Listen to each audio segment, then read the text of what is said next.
En vallée de Chamonix, les transports en commun s'articulent autour de 36 bus et 11 rames de train. L'effort qui a été porté depuis déjà très nombreuses années en matière de transport collectif, il est indispensable en termes de mobilité et indispensable en termes d'environnement et, je crois, extrêmement structurant pour l'économie touristique de demain. On transporte à peu près 1,7 million de personnes par an. La grosse majorité en hiver, avec beaucoup de touristes. En forte saison, en février, on transporte environ 20 à 25 000 personnes par jour.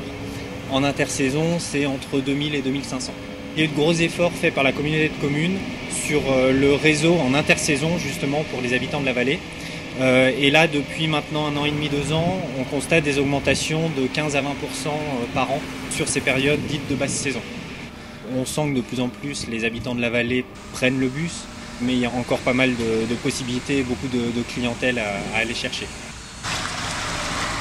Au mois de septembre 2011, la communauté de communes s'est engagée dans un vaste projet d'intégration des services scolaires dans le réseau urbain, ce qui a permis de mutualiser les moyens pour créer une nouvelle offre de services, notamment sur la zone de Servoz, qui aujourd'hui est desservie toute l'année, 2 fois par jour.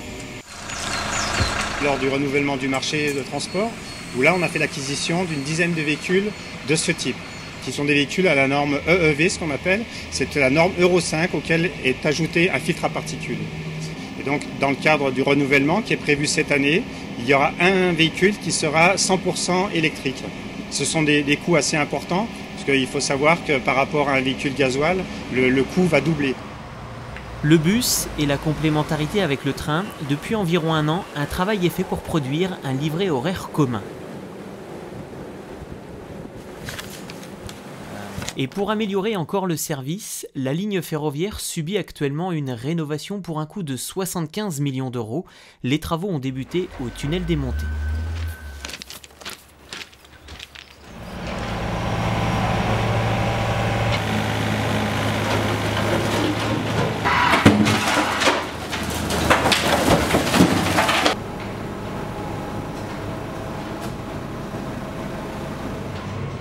Il faut toujours avoir un pied dans le quotidien et puis le regard quand même dans l'avenir.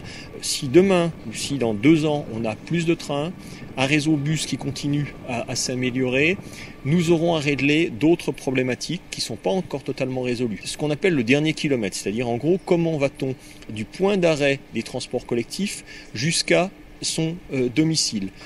Sur cette question du dernier kilomètre, c'est le prochain grand défi en matière de transport et la réflexion est déjà engagée sur des expérimentations via des véhicules électriques.